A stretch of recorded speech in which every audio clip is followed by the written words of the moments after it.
చాలా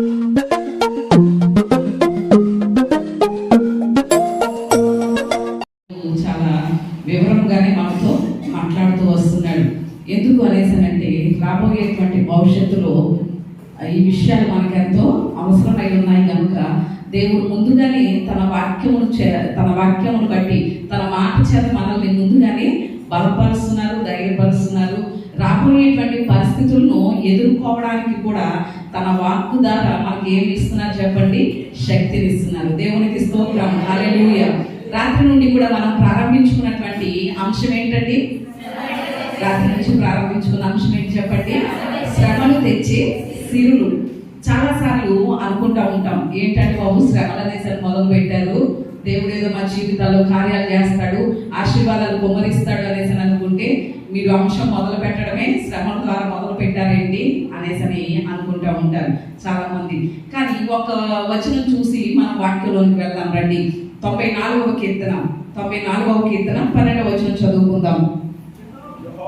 యెహోవా నీవు శిక్షించువాడు, నీ ధర్మశాస్త్రమును బట్టి నీవు బోధించువాడు ధన్యుడు. దేవునికి స్తోత్రం, హల్లెలూయా. ఇక్కడ చాలా చక్కగా రాయబడినటువంటి మాట ఏంటో తెలుసా? ఎవరైతే యెహోవా చేత శిక్షించబడతారో వారు ఎవరట? ధన్యుడట. ఎవరు చెప్పండి? ధన్యుడట. అంటే దేవుడు మనకి శ్రమలు అనుమతించేది నాశనం చేయడానికి కాదు అని రాత్రికాల సమయంలో మనం నేర్చుకున్నాం. మరొకసారి నేను గుర్తు చేస్తున్నాను.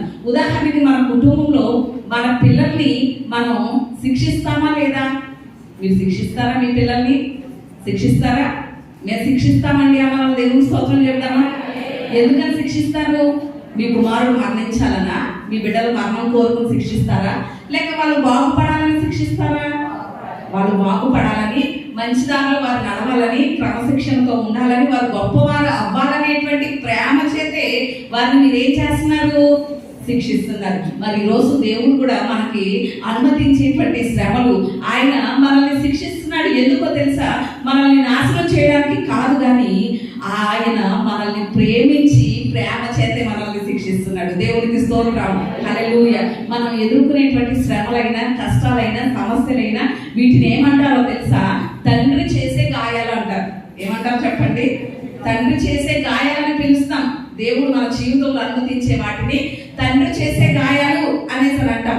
అంటే మనకి మంచి జరగాలని, మనకి మేలు జరగాలనే దేవుడు అనుమతిస్తాడు తప్ప మనల్ని ఏమాత్రం కూడా నాశనం చేసే దేవుడు, మనం ఆరాధిస్తున్న దేవుడు కాదు అనే విషయాన్ని మనం ఎంతైనా ఆలోచన చేయాలి. ఈరోజు రాత్రికాల సమయంలో మనం ఒక విషయం నేర్చుకున్నాం. శ్రమలు తెచ్చే సిరులు అనేటువంటి అంశంలో శ్రమలు దేవుడు ఎందుకు అనుమతిస్తాడు, ఆ శ్రమల ద్వారా మనకి ఎలాంటి సిరులు వస్తాయి, ఎలాంటి ఆశీర్వాదాలు వస్తాయి అనే విషయాన్ని మనం నేర్చుకుంటూ రాత్రి ఒక విషయం ఆలోచన చేసాం. ఏంటి చెప్పండి? మొట్టమొదటిగా శ్రమల ద్వారా ఏం కలుగుతుంది?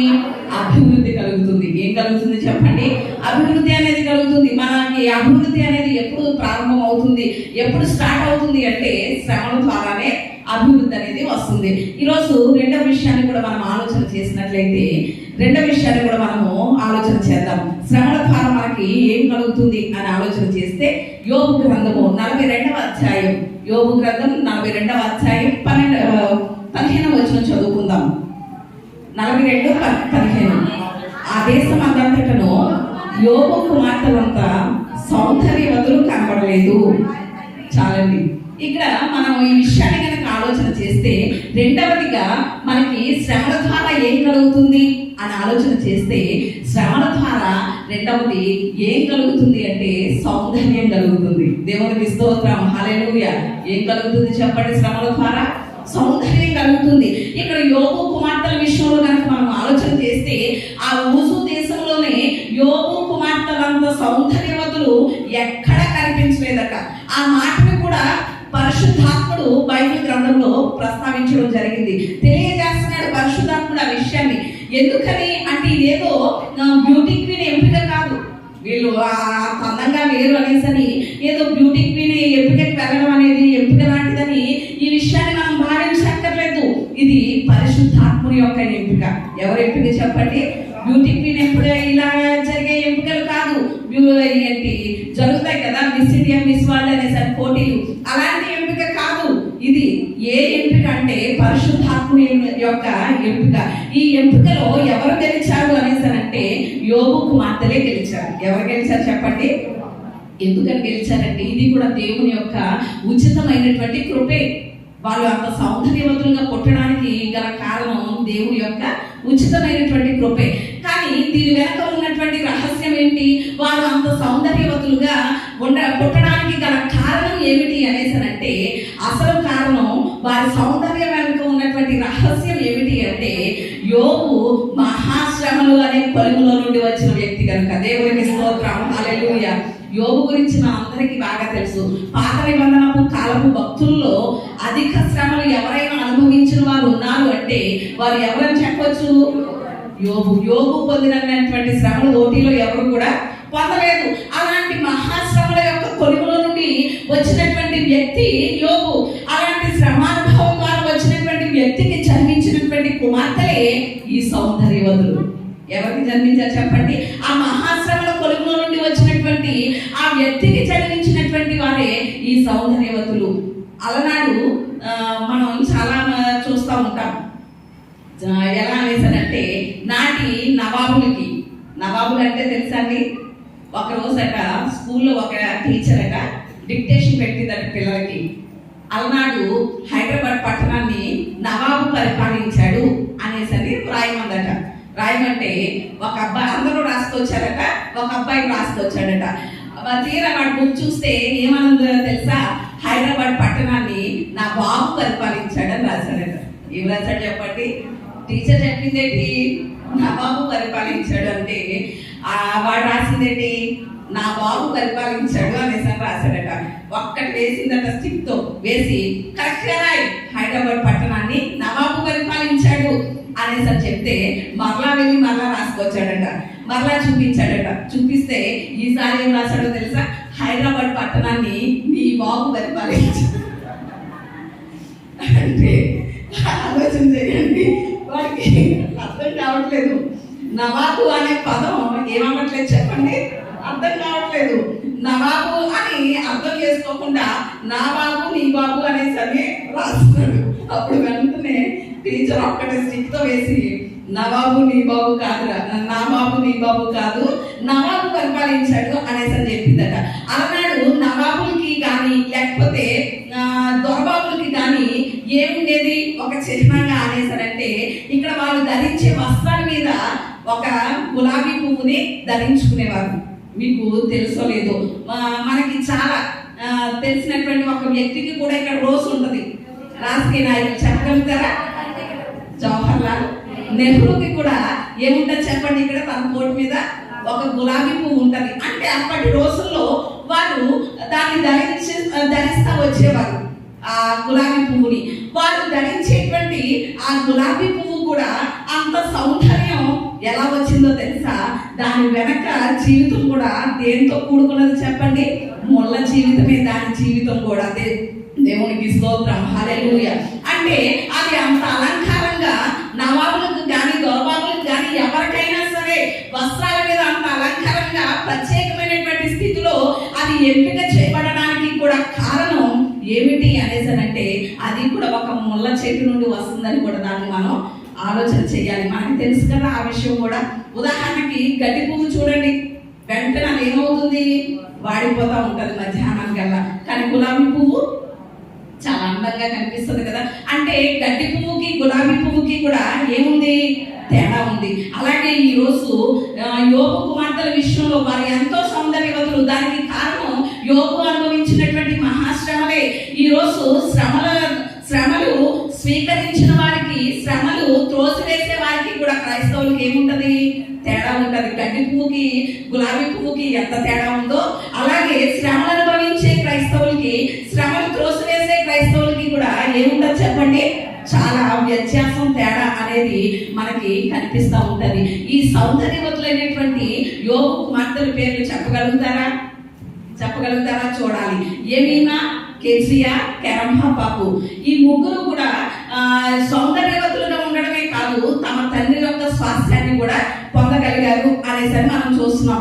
ఇక్కడ యోబు కూడా అదే మాట చెప్తాడు. ఒకసారి యోబు గ్రంథంలో కనుక మనం ఆలోచన చేస్తే యోబు గ్రంథం 23వ అధ్యాయం 10వ వచనంలో చూడండి. ఆ మాటకి మనకి అక్కడ? నేను నడుచు మార్గము ఆయనకు తెలియను, ఆయన నన్ను శోధించిన మీదట నేను సువర్ణముగా మారదను. దేవునికి స్తోత్రం, హల్లెలూయా. ఇక్కడ మహాశ్రమంలో కొలిమిలో నుండి వచ్చినటువంటి యోబు కుమార్తెలకి అంత సౌందర్యం రావడానికి, ఆ దేశంలోనే ప్రఖ్యాతిగాంచినటువంటి సౌందర్యవతులుగా వారు నిలబడడానికి కారణం ఏమిటో తెలుసా? ఆ యోబు అనుభవించినటువంటి శ్రమలే. ఆ మాట యోబు ఇక్కడ గుర్తు చేస్తున్నాడు. ఏమిటో తెలుసా? నేను శోధించబడిన మీదట ఎలా మారుతాను? సువర్ణంగా మారుతాను. అంటే సువర్ణం అంటే ఏంటి చెప్పండి? బంగారం. ఆ బంగారానికి మస్టు పట్టినప్పుడు, కిలో పట్టినప్పుడు మనం కంసాల దగ్గరికి తీసుకువెళ్తాం. కంసాల దగ్గరికి తీసుకువెళ్ళినప్పుడు దాన్ని అందంగా మరొక వస్తువుగా రూపం చేయాలని, మరొక వస్తువుగా దాన్ని చేయాలని, లేకపోతే అందమైన దానిగా దాన్ని చేయాలని ఆ కంసాల వానికి ఇచ్చినప్పుడు అది ఆ అగ్ని కొలుములోకి వెళ్లకుండా మరొక వస్తువుగా మనకి తయారవుతుందా చెప్పండి? తయారవుతుందంటారా? తయారవ్వదు కదా. అగ్ని కొలుములోకి వెళ్లకుండా దానికి అందం అనేది, రూపం అనేది రాదు. మనకి ఆకర్షణీయంగా కనిపించేటువంటి అందమైన రూపం ఆ సువర్ణానికి రావాలి అంటే అది ఏం చేయబడాలి? అగ్ని చేత కాల్చబడాలి. దేవునికి స్తోత్రం, హల్లెలూయా. మరి ఈరోజు మనకి కూడా దేవుడు చెప్తున్నటువంటి విషయం ఏంటో తెలుసా? శ్రమల ద్వారా దేవుడు ఏమిస్తాడట? సౌందర్యాన్ని ఇస్తాడట. ఏమిస్తాడు చెప్పండి? సౌందర్యాన్ని. బాహ్యంగానే కాదు, ఆధ్యాత్మికంగా కూడా మనం సౌందర్యంగా కనిపించాలి. ఈ విషయానికి నేను మరొక పోలికను చూపిస్తాను. లాబాను కుమార్తెల పేరు చెప్పగలుగుతారా? లాబాను కుమార్తెలు లేయా, రాహేలు. లాబాను కుమార్తెలు ఎవరు చెప్పండి? లేయా, రాహేలు. లేయా జబ్బు కళ్ళు కలిగింది. రాహేలు చాలా సౌందర్యవతి అని బైబిల్ చెప్తుంది, అందమైనటువంటి స్త్రీ అని. ఆ అందమైనటువంటి రాహేల్ని ఎవరు ప్రేమించారు? యాకోబు ప్రేమించాడు. ప్రేమించి తన మామ అయినటువంటి లాబానుకి ఆ సౌందర్యవతైనటువంటి అందమైనటువంటి రాహేల్ని చేసుకోవాలని, పెళ్లి చేసుకోవాలని ఆ రాహేల్ కోసం ఎన్ని సంవత్సరాలు దాస్యం చేశాడు? 14 సంవత్సరాలు. మొత్తం చేసింది 20 సంవత్సరాలు, కానీ రాహేల్ కోసం మాత్రం 14 సంవత్సరాలు చేశారు. ఆ విషయాన్ని మనం ఆలోచన చేయాలి. 14 సంవత్సరాలు తన మామ దగ్గర కొలువు చేశాడు, దాస్యం చేశాడు, ఊడిగం చేశాడు అనేసి అని చెప్పాలి. ఒక మాటలో చెప్పాలంటే అంటే 14 సంవత్సరాలు దాస్యం చేసినటువంటి యాకోబుకే అందమైనటువంటి రాహేలు దొరికితే, ఈరోజు ఆయన దేవాది దేవుడు అయి ఉండి ఏం రూపం ధరించుకున్నాడు? దాసుని రూపం ధరించుకున్నాడు. ఐశ్వర్యవంతుడై ఉండి కూడా మన కోసం దరిద్రుడిగా మారాడు. ఆయన మహిమను విడిచి, ఆ మహిమ లోకమును విడిచి, మన శిక్షనంతా భరించి, మన పాపాలని తన భుజాన వేసుకుని మన కొరకు మరణించి తిరిగి లేచినటువంటి యేసయ్యకి ఇంకెంత అందమైన భార్య దొరకాలి? దేవునికి స్తోత్రం, హల్లెలూయా. అర్థమైందండి? అర్థమైందండి? 14 సంవత్సరాలు దాస్యత్వం చేసిన యాకోబుకే రాహేలు లాంటి అందమైన భార్య దొరికితే, మరి క్రీస్తు అంతకన్నా ఎక్కువ చేశారు కదా, అంతకన్నా ఎక్కువ త్యాగం చేశారు కదా, తన జీవితాన్ని అర్పించాడు కదా, తన రక్తాన్ని కార్చాడు కదా. అలాంటి క్రీస్తుకి ఇంకెంత అందమైన భార్య దొరకాలి? క్రీస్తు భార్య ఎవరు? ఎవరు చెప్పండి? సంఘమే నేటి క్రీస్తు భార్య. దేవునికి స్తోత్రం. మరి ఈ సంఘం అనేటువంటి స్త్రీ, సంఘం అనేటువంటి క్రీస్తు భార్య దేని ద్వారా సౌందర్యంగా మారాలి? శ్రమల ద్వారా సౌందర్యంగా మారి క్రీస్తు పోలికలోనికి మార్చబడాలి. దేవునికి స్తోత్రం, హల్లెలూయా. అందుకని కీర్తనకారుడు కూడా చెప్తాడు. 45వ కీర్తన 10వ వచనంలో చూస్తే అక్కడ దేవుని గురించినటువంటి, వధువు సంఘమును గురించినటువంటి మాటలు రాయబడ్డాయి. కుమారి ఆలకించుము, ఆలోచించి చెవియొగ్గుము, నీ స్వజనమును నీ తండ్రి ఇంటిని మరువుము. ఈ రాజు నీ ప్రభువు, అతడు నీ సౌందర్యమును కోరినవాడు. దేవునికి స్తోత్రం, హల్లెలూయా. ఈ రోజు మనకి ప్రధానం చేయబడినటువంటి క్రీస్తు కూడా ఏం కోరుకుంటున్నాడో తెలుసా? సంఘం అనేటువంటి స్త్రీ దగ్గర నుంచి యేసయ్య ఏం కోరుకుంటున్నాడంటే సౌందర్యాన్ని కోరుకుంటున్నాడు. ఏం కోరుకుంటున్నాడు చెప్పండి? సౌందర్యాన్ని కోరుకుంటున్నాడు. మరి ఆ సౌందర్యం మనలో ఎలా వస్తుంది? ఎప్పుడు క్రీస్తు పోలికలోకి మనం మార్చబడతాం. క్రీస్తు సౌందర్యవంతుడా లేదా చెప్పండి? మనం ఆరాధిస్తున్న యేసయ్య అందమైన వాడా కాదా? ఆయన 10,000లో కూడా గుర్తించగలిగినటువంటి సౌందర్యవంతుడు. దేవునికి స్తోత్రం. అలాంటి వారి భార్యగా మనం మార్చబడాలి అంటే, అలాంటి అందమైనటువంటి పోలిక మనకి రావాలి దేని ద్వారా వస్తుంది? శ్రమల ద్వారానే వస్తుంది. దేవునికి స్తోత్రం, హల్లెలూయా. అందుకని ఈరోజు సంఘంలో చేర్చబడినటువంటి, క్రీస్తును ఆరాధిస్తున్నటువంటి, క్రీస్తును వెంబడిస్తున్నటువంటి మనకి చాలా సార్లు శ్రమలు అనుమతిస్తున్నాడు దేవుడు అనేసనంటే, శ్రమల ద్వారా మనల్ని ఏం చేయాలని? సౌందర్యవంతులుగా చేయాలని. దేవునికి స్తోత్రం. మన రూపాన్ని మార్చాలని, క్రీస్తు పోలికలోనికి మనల్ని మార్చడం కొరకే ఆయన మనకి శ్రమలను అనుమతిస్తున్నాడు అనే విషయాన్ని మనం ఎంతైనా కూడా ఆలోచన చేసుకోవాలి. అలా ఆలోచన చేసుకుంటే ఏ మాత్రము కూడా శ్రమలను గురించి మనం ఏం చేయాలి చెప్పండి? అధైర్యపడం. శ్రమలు వచ్చినప్పుడు భయపడం, శ్రమలు వచ్చినప్పుడు భీతి చెందం. నా దేవుడు ఈ శ్రమల అనేటువంటి కొలువులో నన్ను పుటము వేస్తున్నాడు, మరింత శుద్ధ సువర్ణంగా నన్ను మారుస్తున్నాడు, నాలో ఉన్నటువంటి మస్టును కడిగేస్తున్నాడు, నాలో ఉన్నటువంటి మలినాన్ని తీసివేస్తున్నాడు, నాలో ఆయనకి ఆయాసకరమైనటువంటి ప్రతి దానిని కూడా ఆయన తుడిచి వేస్తున్నాడు. మరింత ఆకర్షణీయముగా, మరింత సౌందర్యవంతముగా నన్ను మారుస్తున్నాడు అని శ్రమల యందు కూడా మనం ఏం చేయాలి? అతిశయపడాలి, ఆనందించాలి, దేవుణ్ణి స్తుతించాలి. దేవునికి స్తోత్రం, హల్లెలూయా. రెండవదిగా మనం నేర్చుకుంటున్నాం, శ్రమల ద్వారా మనకేంటి చెప్పండి? సౌందర్యం కలుగుతుంది. ఏం కలుగుతుంది? సౌందర్యం కలుగుతుంది. మూడవ మాట కూడా మనం ఆలోచన చేద్దాం రండి. శ్రమల ద్వారా మనకేం కలుగుతుంది అనేసి కనుక ఆలోచన చేస్తే 119వ కీర్తన 71వ వచనం చదువుకుందాం. 119:71. నేను నీ కట్టడలను నేర్చుకున్నట్లు శ్రమ నుండి ఉండుట నాకు మేలాయెను. దేవునికి స్తోత్రం, హల్లెలూయా. ఇక్కడ కీర్తనకారుడు చెప్తున్నటువంటి మాట ఏమిటి అనేసనంటే, నీ కట్టడలు నేర్చుకునేటట్లుగా నేను శ్రమ నుండి ఉండుట నాకు మేలాయెను అంటున్నాడు. అంటే మూడవదిగా మనం ఆలోచన చేయాలి, శ్రమల ద్వారా మనకేం కలుగుతుంది అంటే మేలు కలుగుతుంది. దేవునికి స్తోత్రం. ఏం కలుగుతుంది చెప్పండి? మేలు కలుగుతుంది. ఇక్కడ కీర్తనకారుడు తన అనుభవాన్ని రాస్తున్నాడు. శ్రమలు పొందక ముందు తన జీవితం ఎలా ఉందో, శ్రమలు పొందిన తర్వాత తన జీవితం ఎలా ఉందో ఇక్కడ రెండు అనుభవాలు కనిపిస్తున్నాయి మనకి భక్తుల్లో నుండి. శ్రమలు పొందక ముందు తన జీవితం ఎలా ఉంది? 67 చూడండి ఒకసారి. 67వ వచనం చూడండి. 119:67. శ్రమ కలుగక మునుపు నేను త్రోవ విడిచితిని, ఇప్పుడు నీ వాక్యము అనుసరించి నడుచుకొనుచున్నాను. దేవునికి స్తోత్రం, హల్లెలూయా. ఇక్కడ భక్తునికి రెండు అనుభవాలు ఉన్నాయి. ఏమిటి అంటే, మొట్టమొదటి అనుభవం శ్రమలు పొందక మునుపు. శ్రమలు పొందక మునుపు ఒక అనుభవం, శ్రమలు పొందిన తర్వాత రెండవ అనుభవం. శ్రమలు పొందక మునుపు ఎలా ఉంది తన ప్రవర్తన, ఎలా ఉంది తన జీవితం, తన అనుభవం ఎలా ఉంది అంటే, శ్రమలు పొందక మునుపట త్రోవ విడిచిపెట్టేశాడట. ఏ త్రోవ? దేవుని త్రోవ, దేవుని మార్గం విడిచిపెట్టేశాడట. మనము కూడా చూడండి, చాలా సార్లు మనకేమి శ్రమలు లేవనుకోండి, ఏ సమస్యలు లేవనుకోండి, ఏ కష్టాలు లేవనుకోండి, ఏ బాధలు మన మీదకి రాలేదనుకోండి, మనకి దేవునితో పని ఉంటుందంటారా? పని ఉంటుందా చెప్పండి? దేవుడు అక్కర్లేదు, దేవుని సన్నిధి అక్కర్లేదు. ఇష్టారాజ్యంగా ఉంటాం, ఇష్టారాజ్యంగా ప్రవర్తిస్తాం కదండి. ఆ దేవుని వాక్యం అసలే గుర్తురాదు, మన ఇష్టానుసారంగా తిరుగుతూ ఉంటాం. అయ్యో ఇది దేవుని వాక్యానుసారం కాదు కదా అనే ఆలోచన కానీ అవగాహన కానీ ఏ మాత్రం మనకి ఉండదు. భక్తుడు కూడా అలాగేనట. శ్రమలు రాకమునుపు ఏం చేశాడట? దేవుని మార్గాన్ని విడిచిపెట్టేశాడట, త్రోవ తప్పేశాడట, త్రోవ విడిచిపెట్టేశాడట. కానీ శ్రమలు వచ్చిన తరువాత ఆయన కట్టడల్ని నేర్చుకున్నాడట. దేవునికి స్తోత్రం, హల్లెలూయా. ఏం నేర్చుకున్నాడు చెప్పండి?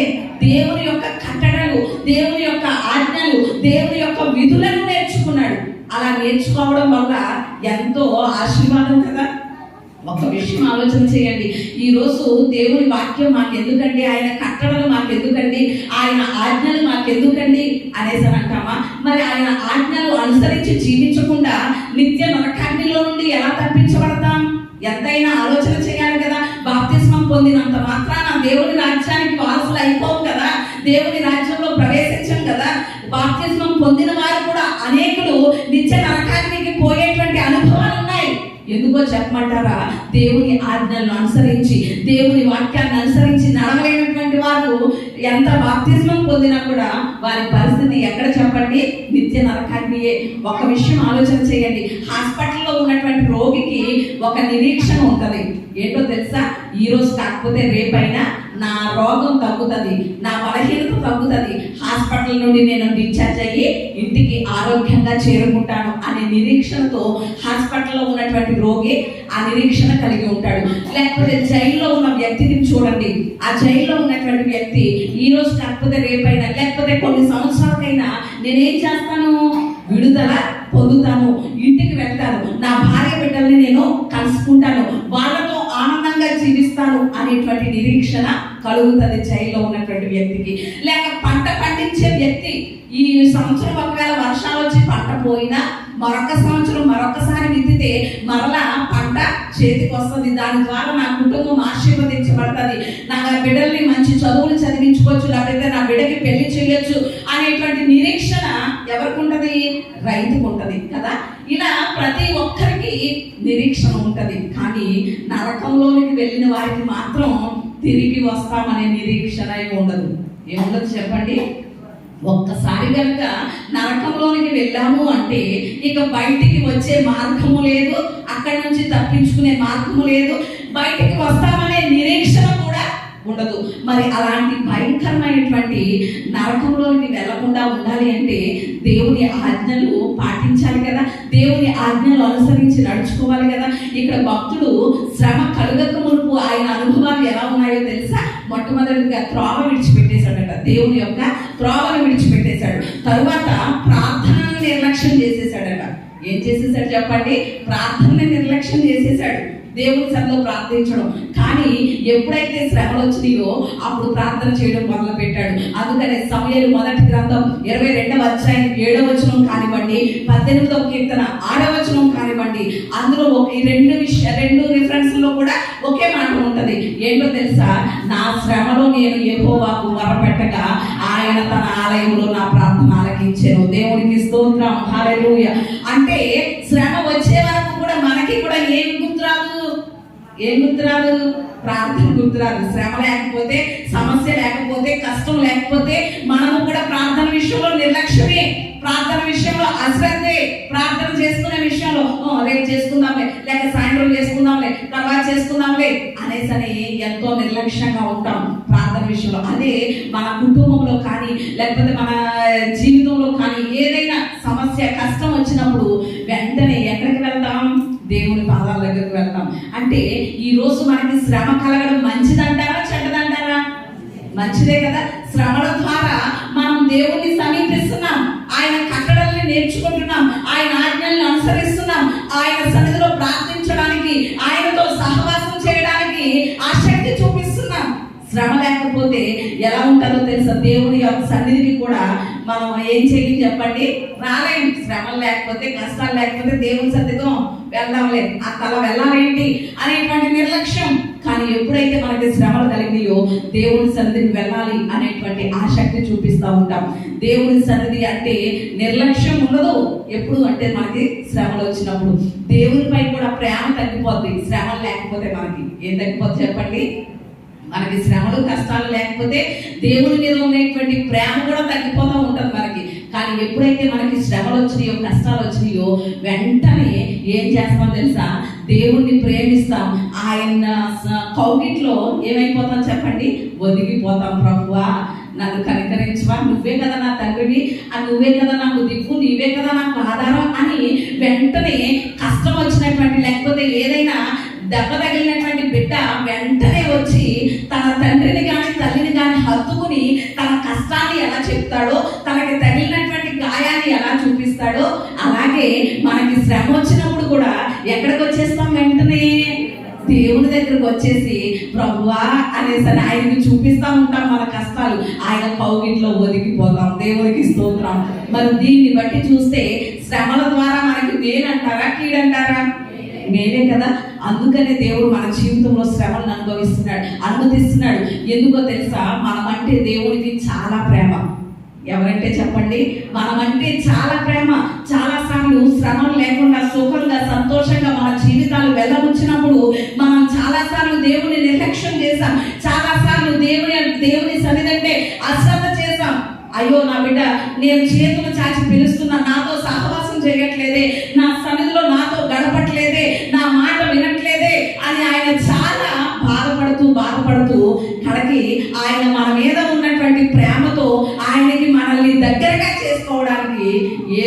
శ్రమ అనుమతిస్తాడనమాట. ఆ శ్రమ ద్వారా ఆయనకి మనం దగ్గర అవ్వాలని ఆయన ప్రేమ. దేవునికి స్తోత్రం.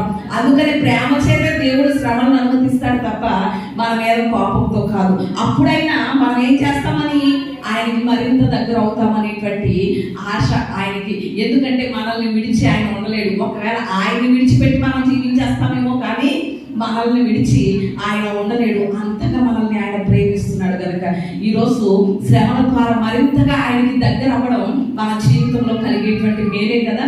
మూడవదిగా మనం ఆలోచన చేస్తున్నాం, శ్రమల ద్వారా ఏంటి చెప్పండి? మేలు.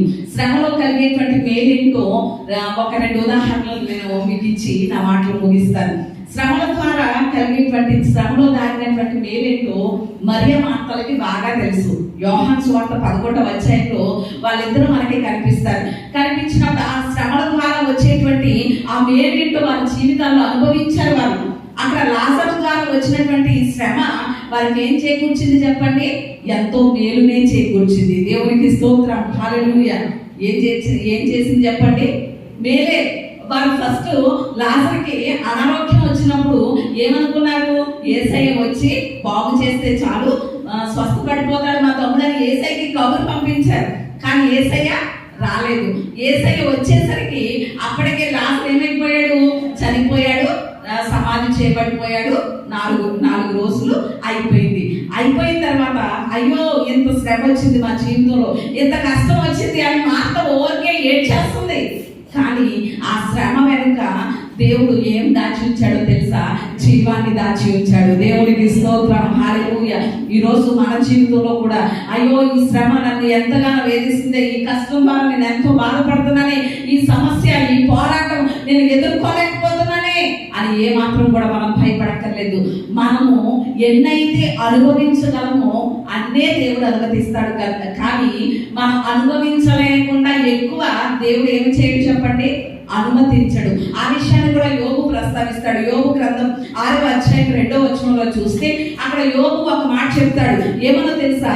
దేవుడట శ్రమల్ని ప్రతి ఒక్కరికి తూచి ఇస్తాడట. ఏమిస్తాడు చెప్పండి? తూచిస్తాడట. ఆ రిఫరెన్స్ లో మీరు చదువుకోండి. శ్రమల్ని ఏం చేస్తున్నాడట?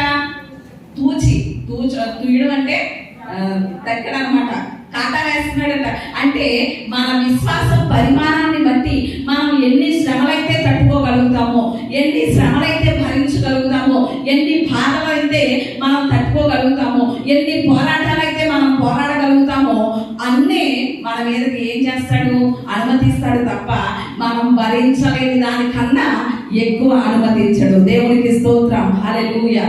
ఈరోజు శ్రమల ద్వారా మనకేం కలుగుతుంది అంటే మేలే.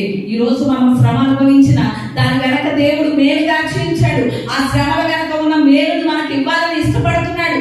అందుకే శ్రమ అనుమతిస్తున్నాడు. ఆ శ్రమ నాకు వద్దు, ఆ శ్రమను తోసే ప్రభు, తీసే ప్రభు అంటే ఆ శ్రమల ద్వారా వచ్చే ఆశీర్వాదం మనం ఎలా పొందగలుగుతాం?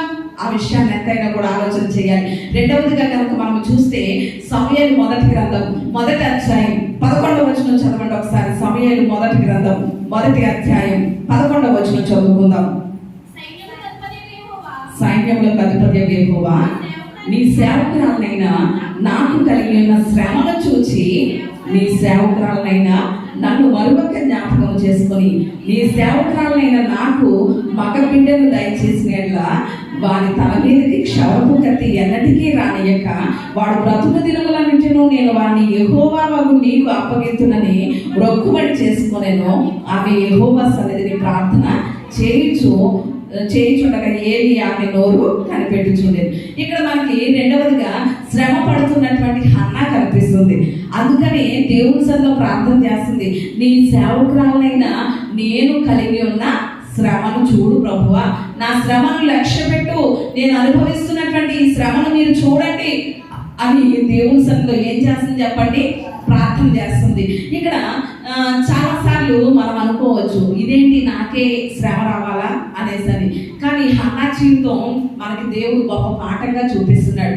శ్రమ లేకుండా, నింద లేకుండా, అవమానం లేకుండా పిల్లలు కనుక హన్నాకి పుడితే అంత గొప్ప ప్రవక్త అవుతున్నా సమూయేలు, అంత గొప్ప దీర్ఘదర్శి అవుతున్నా, అంత గొప్ప న్యాయాధిపతిగా ఇశ్రాయేలుని పరిపాలించునా, అంత గొప్ప దైవజనుడు రాజుల్ని సైతం అభిషేకించే అనుభవించే దైవజనుడుగా ఉండునా అంటే లేకపోదును. తనకంటే అంటే ఎటువంటి శ్రమ లేకుండా, నింద లేకుండా, అవమానం లేకుండా పెనిన్నాకి ముందుగానే ఎవరు పుట్టారు? పిల్లలు పుట్టారా లేదా? హన్నా యొక్క సరిత అయినటువంటి పెనిన్నాకి ముందుగానే పిల్లలు పుట్టేశారు. తనకి ఎలాంటి శ్రమ లేదు. అయ్యో నీకు పిల్లలు లేరు, నువ్వు గొడ్రాలు అనే నింద లేదు, అవమానం లేదు. కానీ తన పిల్లలు ఏమైనా ప్రసిద్ధికి ఎక్కారా? అసలు పెనిన్నాకి ఎంతమంది పిల్లలు పుట్టారో కూడా బైబిల్ గ్రంథంలో ప్రస్తావించబడలేదు. తన పిల్లలు ఏం చేశారో, ఎలాంటి వారయ్యారో, గొప్పవారయ్యారో, చెడ్డవారయ్యారో, అసలు తన పిల్లల సంగతే పరిశుద్ధాత్ముడు ఏం చేయలేదు చెప్పండి, మెన్షన్ చేయలేదు, ప్రస్తావించబడలేదు దేవుని గ్రంథంలో. కానీ శ్రమ అనుభవించినటువంటి, నింద అనుభవించినటువంటి, అవమానం అనుభవించినటువంటి హన్నా విషయంలో మాత్రం దేవుడు ఇచ్చినటువంటి వీడి సమూయేలు ఎంత గొప్పవాడయ్యాడో మనం అందరికీ కూడా తెలుసు. దేవునికి స్తోత్రం, హల్లెలూయా. అంత శ్రమ దేవుడు ఎందుకు అనుమతించాలి హన్నాకి అని కనుక మనం ఆలోచన చేస్తే ఇక్కడ మరొక విషయం మనకు గుర్తొస్తుంది. ఏంటి అంటే అక్కడ షిలోహులో ఎవరు దైవజనుడుగా ఉన్నారు అంటే ఏలీ పాస్టర్ గారు యాజకత్వం చేస్తున్నారు. ఆ ఏలీ పాస్టర్ గారు యాజకత్వం చేస్తుంటే ఆ షిలోహులో ఉన్నటువంటి మందిరంలో ఆ యాజకత్వం ఏలీ వృద్ధాప్యంలోకి వచ్చేసారు, ముసలివారు అయిపోయారు ఆ పాస్టర్ గారు. ఆ పాస్టర్ గారి తర్వాత యాజకత్వం ఎవరు చేయాలి? కుమారులు చేయాలి. ఏలీ యొక్క కుమారులు హోప్ని, ఫినెహాస్. ఏలీకి ఇద్దరు కుమారులు, వాళ్ళు హోప్ని, ఫినెహాస్. వీళ్ళిద్దరూ ఆ యాజకత్వం చేయాలి. కానీ ఈ పాస్టర్ గారి యొక్క ఇద్దరు పిల్లలు ఎలా ఉన్నారు? దుర్మార్గులుగా ఉన్నారు. యాజకత్వం చేయడానికి పనిచేసే పరిశుద్ధత వారిలో లేదు. అలాంటి పరిస్థితిలో ఏలీ గారు చనిపోతే అక్కడ ఎవరు కావాలి? యాజకుడు కావాలి, దైవజనుడు కావాలి యాజకత్వం చేయడానికి. అందుకని అక్కడ యాజకుడు కావాల్సిన టైంకి హన్నాకి బిడ్డల్ని ఇవ్వడం దేవుని చిత్తమై ఉంది. దేవునికి స్తోత్రం, హల్లెలూయా. ఈ రోజు చాలా సార్లు మన జీవితంలో ఏదైనా మనం దేవుని దగ్గర నుంచి ఆశించే కార్యం ఆలస్యం అయిపోతుంది. ఎంత ప్రార్థన చేసినా దేవుడు ఇవ్వట్లేదే, ఎంతగా ఉపవాసాలు చేసినా ఆయన ఈ కార్యం జరిగించట్లేదే, నేను చేసే ప్రార్థన దేవుడు ఆలకిస్తున్నాడా లేదా అని చాలా సార్లు మనకి ప్రశ్నలు ఎదురవుతూ ఉంటాయి. కానీ దేవుడు ఒక సమయాన్ని నిర్ణయించాడు. ఆ సమయంలో గొప్పగా దేవుడు కార్యం చేయడానికి ఇష్టపడుతున్నాడు. ఇక్కడ హన్నా జీవితంలో అంత శ్రమ పడినటువంటి హన్నా, అంత అవమానించబడినటువంటి హన్నా, అంత నిందించబడి దూషించబడినటువంటి హన్నా ఎంత గొప్ప కుమారుణ్ణి కన్నదో ఒక్కసారి మనం ఆలోచన చేయాలి. అంటే అంతగా శ్రమ పడడం హన్నా జీవితానికి మేలు కలిగించిందా, కీడు కలిగించిందా? మేలే కలిగించింది. ఈ రోజు శ్రమల గుండా ప్రయాణం చేస్తున్నటువంటి మన జీవితంలో కూడా దేవుడు మేలునే నిర్ణయించాడు. ఏదైనా సరే శ్రమల వెనక దేవుడు దాచి ఉంచేటువంటి మేలు చాలా గొప్పది. మరొక విషయాన్ని నేను గుర్తు చేస్తాను. అపోస్తలుల కార్యముల గ్రంథం 8వ అధ్యాయంలో కనుక మనం చూస్తే అక్కడ స్టెఫెన్ని రాళ్లతో కొట్టి చంపడం జరిగింది. సంఘానికి, ఆదిమ సంఘానికి గొప్ప హింస కలిగింది. హింస కలిగితే అప్పుడు ఆదిమ సంఘం అంతా ఏమైపోయారో తెలుసా? చాలా చోట్లకి చెదిరిపోయారు. హింస కలగడం వల్ల ఏమైపోయారు? సంఘం అంతా చెదిరిపోయారు. మనమైతే ఏమనుకుంటామో తెలుసా? ప్రభువా, ఎందుకు ఇంత హింస కలిగించడం, ఎందుకు సంఘానికి ఇంత శ్రమ కలిగించడం? అందరూ చెదిరిపోయారు కదా. ఆదిమ సంఘం స్టార్టింగ్ లో ఎలా ఉండేది? ఎంతో వాళ్ళు పరిశుద్ధాత్మతో నింపబడి అబద్ధమాడిన వాళ్ళు వాళ్ళ పాదాల దగ్గర ఏమైపోయారు చెప్పండి? చనిపోయారు. అంత ఉద్యమంతో సంఘం ప్రారంభించబడి సాగుతా ఉంటే ఆ సంఘంలో గొప్ప హింస కలిగి, గొప్ప శ్రమ కలిగి సంఘం అంతా చాలా చెదరైపోయింది. అయ్యో, ఇలా జరగడం ఏంటి? దేవుని సంఘం చెదిరిపోవడం ఏంటి అని మనం ప్రశ్నిస్తూ ఉంటాం. కానీ ఆ శ్రమ తర్వాత జరిగిన దేవుని కార్యం ఏంటో చెప్పమంటారా? అప్పటికి రోమా ప్రభుత్వాన్ని పరిపాలించడానికి రోమా ఎంపైర్గా వచ్చినటువంటి టైటస్ చక్రవర్తి ఏం చేశాడో తెలుసా? యెరూషలేములో ఉన్నటువంటి ప్రజలందరినీ కూడా లూటీ చేసి చెరకు తీసుకెళ్ళిపోయాడు. ఏం చేశాడు చెప్పండి? లూటీ చేసేసి యెరూషలేములో ఉన్న ప్రజలందరినీ చెరకు తీసుకెళ్ళిపోయారు. ఒకవేళ అక్కడే కనుక ఆదిమ సంఘం క్రైస్తవులు ఉంటే వాళ్ళు కూడా ఏమైపోదురు? ఈ టైటస్ చేసిన లూటీలో పాలుభాగస్తులు అయిపోదురు. వాళ్ళని కూడా లూటీ చేసి తీసుకెళ్ళిపోతుంది టైటస్ కదా. అందుకని వాళ్ళు అక్కడ ఉండకుండా ముందుగానే దేవుడు ఏం చేశాడు? శ్రమ అనుమతించి వాళ్ళని చెదిరిపోయేలా చేశాడు. దేవునికి స్తోత్రం. ఇప్పుడు చెప్పండి, దేవుడు మన జీవితంలో శ్రమ అనుభవించడం మన మేలుగానా, మన మంచికేనా? మరి ఎందుకని దేవుడు అనుమతిస్తున్న శ్రమలను బట్టి మనం కృంగిపోతున్నాం? ఎందుకని దేవుడు అనుమతిస్తున్న శ్రమలను బట్టి అధైర్యపడిపోతున్నాం? ఆ శ్రమలను బట్టి అయ్యో అయ్యో అనేసి ఎందుకు అంత బెంబేలైపోతున్నాం? ఏది చేసిన దేవుడు ఎందుకు కొరకు చేస్తాడు చెప్పండి? మన మేలు కొరకే చేస్తాడు. సాతాను పని వలన కృంగిపోయిన ఆ శ్రమ వెనుక దేవుని యొక్క సార్వభౌమాధికారం ఉంటది. దేవునికి స్తోత్రం. యోబు జీవితంలో అదే జరిగింది కదా.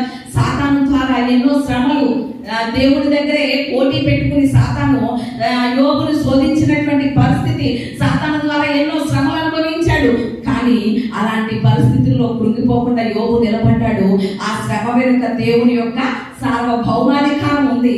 ఎంతైతే తాను పోగొట్టుకున్నాడో, ఆ శ్రమల ద్వారా ఎంతైతే కోల్పోయాడో, దానికి ఎంత ఇచ్చాడు దేవుడు? రెట్టింపు ఇచ్చేశాడు. దేవునికి స్తోత్రం. హల్లెలూయా. మరి ఈరోజు ఎందుకని శ్రమలను బట్టి కృంగిపోతాం? అందుకని దేవుడు మనతో చెప్తున్నటువంటి మాట, 21 దినాల ప్రక్షాళన, ప్రతిష్ఠిత ప్రక్షాళన పండుగల్లో దేవుడు చెప్తున్నటువంటి మాట ఏంటో తెలుసా? శ్రమ దినమున నీవు కృంగిన ఎడల నువ్వేమైపోతావు? చేతకాని వాడమైపోతావు. కాబట్టి ఏ మాత్రం కృంగిపోవద్దు. అలాగని శ్రమలను చూసి మనం పారిపోవద్దు కూడా. కృంగిపోవద్దు, అలాగే ఏం చేయకూడదు? పారిపోకూడదు. భూమి మీద ఇబ్బంది, శ్రమ, సమస్య లేని స్థలం ఎక్కడైనా ఉందంటారా? ఎక్కడైనా ఉందంటారా? మనం ఎక్కడికి వెళ్ళినా ఏదో ఒక సమస్య ఎదురవుతూనే ఉంటుంది, ఏదో ఒక ఇబ్బంది ఎదురవుతూనే ఉంటుంది, ఏదో ఒక కష్టం ఎదురవుతూనే ఉంటుంది. నేను ఇదివరకు చెప్తా ఉంటాను కదా, నక్కట భూమి దగ్గర ఏం చేసిందట? రూపాయి అప్పు తీసుకుందట. భూమి దగ్గర ఏం తీసుకుందట? నక్క అప్పు తీసుకుందట. ఆ అప్పు తీర్చలేక పారిపోదాం అనుకుంటుందట. ఎక్కడికి పారిపోతే భూమి ఉండదు చెప్పండి? ఎక్కడికి పారిపోయినా భూమి ఉంటది, అప్పు తీర్చాల్సిందే కదా. అలాగే మనం శ్రమలను చూసి అయ్యో ఈ ఊరు కాదు ఆ ఊరు అనేసి పారిపోతున్నాం అనుకోండి, ఎక్కడికి వెళ్ళినా ఏదో ఒక రకమైన సమస్య వస్తుంది, ఏదో ఒక రకమైన ఇబ్బంది కలుగుతుంది. కాబట్టి శ్రమలను చూసి మనం ఏం చేయక్కర్లేదు? పారిపోవక్కర్లేదు. శ్రమలోని అక్కడే నిలిచి ఉండి మనం ప్రార్థన చేస్తే కనుక, ఆ శ్రమలో మనం పోరాడితే కనుక, ఆ శ్రమలో దేవునికి ప్రార్థన చేయగలిగితే కనుక, నిలిచి దేవుని వైపు చూడగలిగితే కనుక, మన పక్షంగా మన దేవుడే యుద్ధం చేస్తాడు. దేవునికి స్తోత్రం. హల్లెలూయా. ఎప్పుడు యుద్ధం చేస్తాడో తెలుసా? అక్కడే నిలిచి మనం ఉండాలి, నిలిచిపోవాలి. కానీ పారిపోకూడదు, కృంగిపోకూడదు. ఇశ్రాయేలు జీవితంలో చూడండి, ఎర్ర సముద్రం ఎదురైంది. ఎదురు చూస్తే ఎర్ర సముద్రం, వెనక చూస్తే ఫరో సైన్యం. ఏం చేయాలో తెలియలేని పరిస్థితి. అప్పుడు దేవుడు అన్న మాట ఏంటో తెలుసా? అక్కడే ఊరుకుని ఏం చేయండి? నిలబడి చూడండి. మీరు పారిపోవద్దు. వెనక్కి పారిపోతే ఫరో సైన్యానికి దాసులుగా మారిపోతారు. ఎదురుగా చూస్తే సముద్రంలో మునిగిపోతారు. కాబట్టి మీరు ఊరుకుని చూడండి, నేను మీ పక్షంగా ఏం చేస్తాను? కార్యం చేస్తాను. దేవునికి స్తోత్రం. ఈరోజు శ్రమలు వచ్చినాయని మనం ఎక్కడికి కూడా పారిపోవక్కర్లేదు. అలాగే కనుక అనుకుంటే మా సేవా జీవితంలో వచ్చినటువంటి శ్రమలను బట్టి, నిందలను బట్టి, అవమానాలను బట్టి మేము ఈ ఊరు విడిచి ఎప్పుడో వెళ్ళిపోవాలి.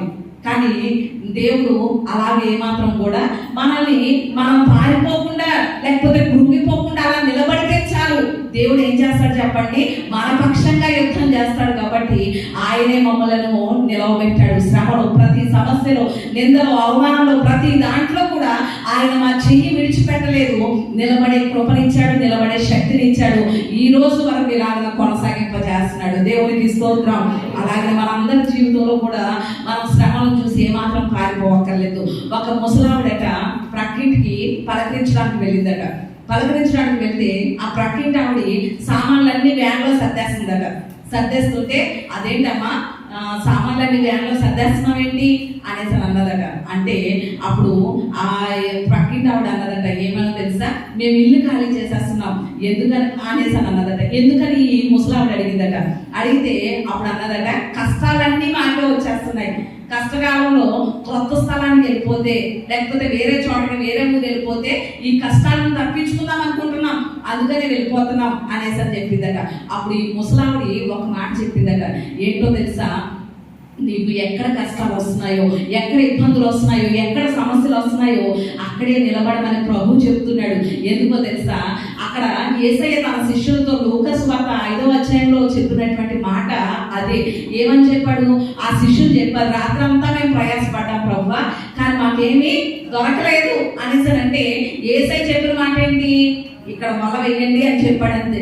అంటే రాత్రంతా ఈ సముద్రంలో ప్రయాసపడ్డాం కదా, ఇంకో సముద్రం దగ్గరికి వెళ్దాం, లేకపోతే వేరే చోటకి వెళ్దాం చేపలు పట్టడానికి అనే ఆలోచన వాళ్ళకు ఉంది. కానీ యేసయ్య మాత్రం ఏం చెప్పాడు? అక్కడే వేయండి వల అన్నాడు. అంటే మనకి శ్రమలు,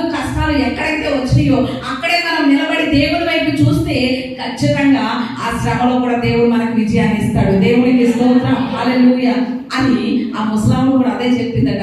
ఆ శ్రమలోనే నీ కష్టాల్లో నువ్వు నిలబడి చూడు, దేవుడు నీకు ఆశీర్వాదాన్ని ఇస్తాడని చెప్పిందట. ఈరోజు మనము కూడా శ్రమ దినాన ఏమైపోకూడదు చెప్పండి, కృంగిపోకూడదు. కృంగిపోతే చేతకాని వాళ్ళం అయిపోతాం. కానీ ఆ శ్రమలో మనం నిలబడితే దేవుడి యొక్క కార్యాలు చూడగలుగుతాం. ఆ శ్రమలో మనం నిలబడి దేవుడి వైపు చూడగలిగితే దేవుడిచ్చే విజయాన్ని చూడగలుగుతాం. ఎందుకంటే మన శ్రమలో మనతో ఉండి మన పక్షంగా యుద్ధం చేసేది ఆయనే. మన శ్రమలో కూడా మనల్ని విడిచిపెట్టకుండా మనతో నడిచేది మన దేవుడే. అలాంటి దేవుడు మనకుండా ఉండగా ఏ విషయంలో కూడా మనం ఏమైపోవక్కర్లేదు చెప్పండి. ఎలాంటి శ్రమలు వచ్చినా కూడా ఏ మాత్రము భయపడిపోనక్కర్లేదు. యోబు అలాగ నిలిచాడు కనుక శ్రమల ద్వారా యోబు కుమార్తెలు ఎలా మారిపోయారు చెప్పండి, సౌందర్యవతులుగా మారిపోయారు. అలాగే మూడవదిగా శ్రమల ద్వారా ఏం కలుగుతుంది, మనకి మేలు కలుగుతుంది. ఒకప్పుడు శ్రమలు లేనప్పుడు దేవుని వాక్యాన్ని విడిచిపెట్టేశాం. దేవుని వాక్యానుసారంగా నడవలేని పరిస్థితి. ఈ రోజు మనం వాక్యానుసారంగా నడవాలని, దేవుని సన్నిధిని ప్రేమించాలని, దేవునితో సహవాసం చేయాలని దేవుడు మనకి శ్రమలు అనుమతిస్తున్నాడు. అది మన మేలు కొరకే కదా. వాక్యాన్ని అనుసరించి నడిస్తే ఎంత మేలు, ఎంత ఆశీర్వాదం చూడండి. కాబట్టి మన మేలు కొరకే దేవుడు శ్రమలు అనుమతిస్తాడు. కాబట్టి ఏ మాత్రం కూడా శ్రమలో మనం కృంగిపోనక్కర్లేదు. మన అంశం మరొకసారి గుర్తు చేయండి. ఏంటి చెప్పండి, శ్రమలు తెచ్చే స్త్రీలు. శ్రమల ద్వారా వచ్చేటువంటి మొదటి ఆశీర్వాదం ఏంటి చెప్పండి, శ్రమల ద్వారా మనకి కలిగేది అభివృద్ధి. రెండవదిగా శ్రమల ద్వారా సౌందర్యం కలుగుతుంది. క్రీస్తు సంఘాన్ని కూడా ఎలా చూడాలనుకుంటున్నాడో తెలుసా, పరిపూర్ణమైన సౌందర్యం సంఘంలో చూడాలనుకుంటున్నాడు. ఆయన రాకడ ఎందుకు ఆలస్యం చేస్తున్నాడో తెలుసా, ఇంకా సంఘం ఎలా కనబడట్లేదు, క్రీస్తుకి సౌందర్యంగా కనబడట్లేదు. ఉదాహరణకి ఒక పెళ్లి కుమారుడు పెళ్లి చేసుకోవడానికి ఒక వధువు దగ్గరికి వస్తే వధువు ఎలా ఉండాలి, ఎదిగినటువంటి ప్రాయంలో అందంగా కనిపించాలి కదా. ఒక పసిపిల్లను తీసుకొచ్చి నిలబడితే పెళ్లి చేసుకోగలుగుతాడా యవనస్తుడు? చేసుకోలేడు కదా. ఈ రోజు క్రీస్తుకి సంఘం కూడా ఎలా కనిపిస్తుందో తెలుసా, ఎదిగినటువంటి అనుభవాలు కనిపించట్లేదు. సంఘంలో సౌందర్యం క్రీస్తుకి కనబడట్లేదు. ఇంకా పసితనమే, ఇంకా చిన్న పసిపిల్లల చేస్తలే సంఘంలో కనిపిస్తున్నాయి కనుక క్రీస్తు రాలేకపోతున్నాడు. ఆయన రాకడ ఆలస్యం చేస్తున్నాడు. మనము గనక సౌందర్యంగా ఈ శ్రమల ద్వారా క్రీస్తు స్వారూప్యంలోనికి, ఎదిగినటువంటి స్థితిలోనికి, ఎదిగినటువంటి పెళ్లి కుమార్తె అంతస్తులోనికి కనుక మనం ఎదగగలిగితే మనం శ్రమల ద్వారా మనల్ని దేవుడు ఏం చేస్తున్నాడు చెప్పండి, సౌందర్యంగా మారుస్తున్నాడు. మూడవదిగా శ్రమల ద్వారా మనకి ఏంటి చెప్పండి, మేలు కలుగుతుంది. శ్రమలు లేకపోతే ఆయన త్రోవను విడిచిపెట్టేస్తాం, ఆయన సన్నిధి విడిచిపెట్టేస్తాం. అందుకని శ్రమలను అనుమతించి ఆయనకి మరింత దగ్గరగా చేసుకుంటున్నాడు. ఆయనతో సహవాసం చేసే కృపనిస్తున్నాడు. అట్టి కృప దేవుడు మనందరికీ దయచేయును గాక.